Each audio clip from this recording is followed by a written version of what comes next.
Aplinkosauga neturi sienų, sprendžiamos problemos susijusios regiono masteliu. Reikalinga tam tikra simbiozė, ne tik verslo, bet ir mokslinių institucijų, nevyriausybinių organizacijų. LIFE projektas pirmiausia turi spręsti vienokią ar kitokią aplinkosaugos problemą.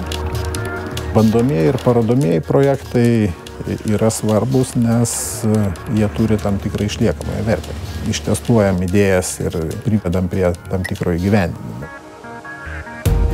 LIFE programa Lietuvoje labai stipriai prisidėjo prie mūsų projekto. Buvo pasamdyti užsienio ekspertai, kurie būtent pažvelgė kritiškai į mūsų paraišką, padėjo suformuluoti iki galo mūsų idėją, išgryninti ją. Tie, kurie mąsto, aš patarčiau tikrai labai nedvejoti, jeigu turit gerą idėją, bandyti. Iš tikrųjų, tai yra gera galimybė.